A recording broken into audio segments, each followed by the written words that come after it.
बारिश की वो रात थी, ऐसी काली और डरावनी कि शहर की सारी रोशनी भी उसे भेद न पाती थी। जैसे आसमान ने खुद को घने बादलों की चादर से ढक लिया हो और प्रकृति भी किसी अनहोनी का संकेत दे रही हो। मैं, आकाश, अपनी पुरानी जीप में बैठा किसी अनजान रास्ते पर भटक रहा था। दिल्ली से मनाली की ट्रिप थी, पर एक गलत मोड़ ने मुझे ऐसी जगह ला पटका था जहाँ गूगल मैप्स भी दम तोड़ चुके थे। सड़क पर सन्नाटा पसरा था, बस मेरी जीप के टायरों की चरमराहट और दूर कहीं कुत्तों के भौंकने की आवाजें सुनाई दे रही थी, जो सन्नाटे को और गहरा बना रही थी। पेट्रोल टैंक खाली होने की कगार पर था और मेरा फोन भी नेटवर्क से बाहर था। हर गुजरते मिनट के साथ मेरी घबराहट बढ़ती जा रही थी। मुझे लग रहा था जैसे मैं किसी दूसरी दुनिया में आ गया हूँ, जहाँ समय भी रुक सा गया है और जहाँ कोई जीवित प्राणी नहीं है सिवाय मेरे। हवा में एक अजीब सी ठंडक थी जो हड्डियों तक को कंपा रही थी, और कभी कभी पेड़ों से गिरती पानी की बूंदों की आवाजें भी किसी डरावनी धुन की तरह लग रही थी। तभी सामने एक पुरानी हवेली सी दिखी। उसकी खिड़कियों से हल्की पीले रंग की रोशनी छनकर आ रही थी, जैसे किसी जमाने का दिया टिमटिमा रहा हो और मुझे अपनी ओर खींच रहा हो। हवेली के चारों ओर जंगली बेलें लिपटी थी जो उसे और भी भूतिया बना रही थी, और दीवारों पर काई जम गई थी जो उसकी सदियों पुरानी पहचान बता रही थी। भूख से पेट में चूहे कूद रहे थे और ठंड से शरीर अकड़ रहा था। मेरे पास कोई और विकल्प नहीं था। हर तरफ घना जंगल और अंधेरा था। मैंने सोचा शायद वहां कोई ढाबा या रहने की जगह मिल जाए, या कम से कम कुछ मदद तो मिल ही जाएगी। ये मेरी आखिरी उम्मीद थी। जीप रोककर मैं नीचे उतरा। बारिश की हल्की फुहार अब भी जारी थी और मेरे कपड़े गीले हो चुके थे। हवेली का फाटक चरमराता हुआ खुला था और हवा के हर झोंके के साथ अजीब सी कर्कश आवाजें निकाल रहा था, जैसे कोई बूढ़ा शरीर कराह रहा हो। अंदर एक छोटा सा अहाता था जो झाड़ियों और सूखे पत्तों से भरा था, और उसके कोने में एक छोटी सी कुटिया जहाँ से रोशनी आ रही थी। कुटिया के सामने एक सूखी हुई तुलसी का पौधा खड़ा था जो किसी मृत शरीर जैसा दिख रहा था, जैसे उसकी आत्मा पहले ही निकल चुकी हो। मैंने हिम्मत करके कुटिया का दरवाजा खटखटाया। मेरी धड़कनें तेज हो रही थी और मुझे अपने कानों में उनकी आवाज साफ सुनाई दे रही थी। थोड़ी देर में दरवाजा खुला और एक बूढ़ी औरत सामने आई। उनकी आंखें धसी हुई थीं, जैसे अंदर कोई गहरी खाई हो, और उनमें एक अजीब सी उदासी थी, पर साथ ही एक छुपी हुई चालाकी भी। बाल बिखरे हुए और रंग एकदम पीला पड़ा हुआ था, जैसे सालों से उन्हें धूप न लगी हो, और उनकी त्वचा सूखी और झुर्रीदार थी। उनके होंठ पतले थे और उन पर एक अजीब सी फीकी मुस्कान थी जो मुझे परेशान कर रही थी। उनकी आवाज भी अजीब सी थी, जैसे सदियों पुरानी कोई चीज घिस रही हो। कौन हो तुम? इतनी रात गए? इस वीराने में तुम्हारा क्या काम? यहाँ कोई नहीं आता इतनी देर रात। मैंने अपनी परेशानी बताई। मैं भटक गया हूँ माई। दिल्ली से मनाली जा रहा था, पर रास्ता भटक गया। मेरा पेट्रोल खत्म होने वाला है और फोन भी नहीं चल रहा। कहीं खाने पीने और रुकने की जगह मिल सकती है? मैं बहुत थका हुआ हूँ। उनकी आंखों में एक अजीब सी चमक आई जिसे मैं उस वक्त समझ नहीं पाया। वो चमक ऐसी थी जैसे किसी भूखे जानवर ने अपना शिकार देख लिया हो और अब उसे अपने जाल में फंसाने की तैयारी कर रहा हो। उन्होंने कहा, आओ बेटा, अंदर आ जाओ।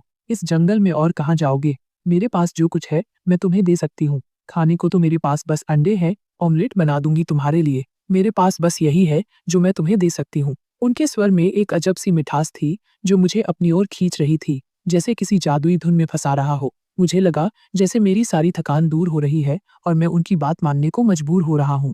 अंदर का कमरा छोटा और अजीब था। दीवारों पर जाले लगे थे और उन पर अजीबोगरीब आकृतियों वाले कीड़े रेंग रहे थे जो मुझे असहज कर रहे थे। हवा में एक अजीब सी सड़ी हुई गंध आ रही थी, जैसे कोई पुरानी चीज सड़ रही हो, या उससे भी कुछ बुरा, जैसे किसी मृत जानवर की बदबू। एक कोने में एक पुरानी सी चारपाई पड़ी थी जिसके ऊपर फटे हुए कंबल थे, और बीच में एक छोटी सी मेज जिस पर एक तेल का दिया टिमटिमा रहा था जिसकी रोशनी बहुत कम थी। बूढ़ी औरत ने लकड़ी के चूल्हे पर तवा रखा और अंडे फोड़ने लगी। अंडे का सफेद भाग और पीला भाग कुछ ज्यादा ही गहरा और चिपचिपा लग रहा था, और उनसे एक अजीब सी दुर्गंध आ रही थी। पर मेरी भूख इतनी ज्यादा थी कि मैंने उस अजीब सी गंध और बूढ़ी औरत के हाव भाव पर ज्यादा ध्यान नहीं दिया। मुझे बस खाने की जरूरत थी।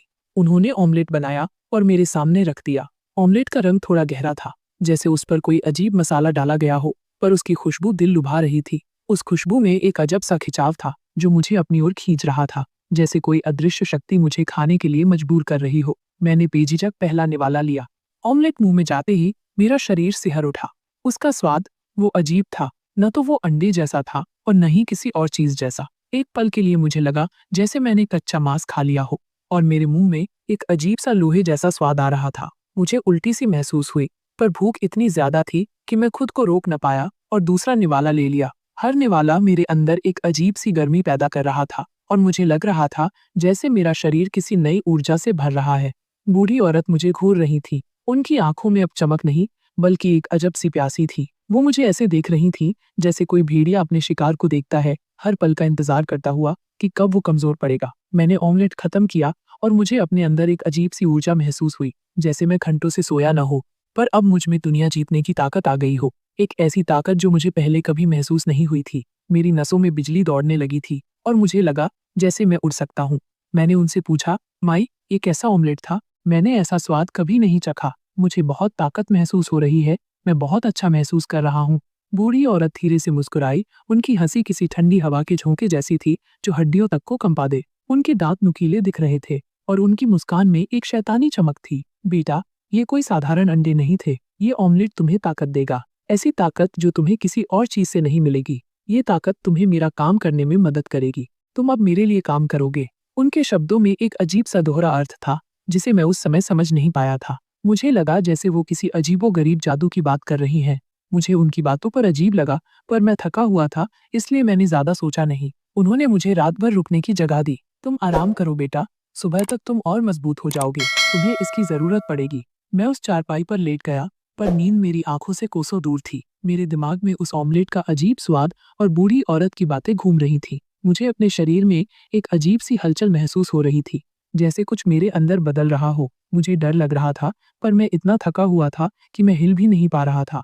आधी रात को मुझे अजीबोगरीब आवाजें सुनाई देने लगी, जैसे कोई फुसफुसा रहा हो, रो रहा हो और कभी-कभी जोर से चीख रहा हो। आवाजें हवेली के दूसरे हिस्सों से आ रही थी, जैसे किसी को भयानक दर्द हो रहा हो या कोई आत्मा भटक रही हो। मेरे पूरे शरीर में अजीब सी खुजली होने लगी और मुझे लगा जैसे कोई अदृश्य चीज मुझे छू रही हो, मेरी नसें खींच रही हो और मेरी त्वचा पर रेंग रही हो। मैंने आंखें खोली तो देखा कमरे में हल्की चांदनी फैल रही थी और बूढ़ी औरत गायब थी। दिया बुझ चुका था और कमरा और भी भयानक लग रहा था। उसकी दीवारों पर अजीबोगरीब परछाइयां बन रही थी। मैं डर गया। मेरी सांसें तेज हो गईं और मेरा दिल जोर से धड़कने लगा। मैं चारपाई से उठा और बाहर की तरफ भागा। मेरे दिल की धड़कनें तेज थी और मेरे कान उन भयानक आवाजों से बहरे हो रहे थे।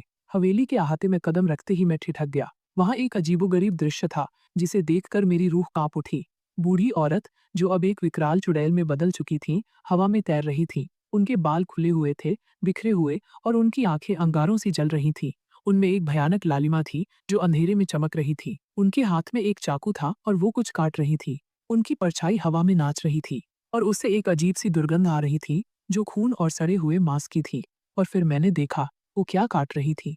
वो इंसानी हड्डियां थी जिनका आकार अजीब था, कुछ छोटी, कुछ बड़ी, और उनसे खून रिस रहा था। खून जमीन पर टपक रहा था और वहां से एक भयानक दुर्गंध आ रही थी जो मेरे पेट को मरोड़ रही थी। मेरे दिमाग में बिजली सी कौंधी। वो ऑमलेट, उसका अजीब स्वाद और वो बूढ़ी औरत की बातें। वो अंडे नहीं थे, वो इंसानी मांस था और वो खून ही था जिसका स्वाद मैंने चखा था। मेरी नजर एक तरफ पड़ी। वहां एक गड्ढा खुदा हुआ था और उसमें कुछ और इंसानी शरीर के अवशेष पड़े थे। कुछ कपड़े, कुछ जूते और कुछ हड्डियों के टुकड़े जो पहचान में आ रहे थे कि वो इंसानों के थे। मैं कांपने लगा। मेरा पूरा शरीर थरथरा रहा था। मुझे याद आया, रास्ते में मुझे कई लोग लापता होने की खबरें सुनाई दी थीं और प्रशासन भी परेशान था। क्या ये सब वो चुड़ैल कर रही थी? क्या वो उन लोगों को मार कर खा रही थी? और अब मेरा नंबर था। चुड़ैल की नजर मुझ पर पड़ी। उसकी आंखों में भयानक हंसी थी जो मेरी रूह तक को कंपा रही थी। हाँ, जाग गए तुम। अच्छा है, तुम्हें मेरे बारे में पता चल गया। तुमने मेरा ऑमलेट खाया है। अब तुम मेरे हो। अब तुम्हारा शरीर मेरा है और तुम्हारी आत्मा भी। मैं समझ गया था। उसने मुझे कुछ ऐसा खिलाया था जिससे मैं उसके वश में हो जाऊं। मेरे अंदर की ताकत अब उसकी ताकत बन चुकी थी और मैं एक कठपुतली की तरह उसके इशारों पर नाचने वाला था। मैं वहां से भागने की कोशिश करने लगा, पर मेरा शरीर मेरा साथ नहीं दे रहा था। मेरे पैर जमीन से चिपक गए थे, जैसे किसी अदृश्य शक्ति ने उन्हें जकड़ लिया हो, और मैं एक कदम भी आगे नहीं बढ़ पा रहा था।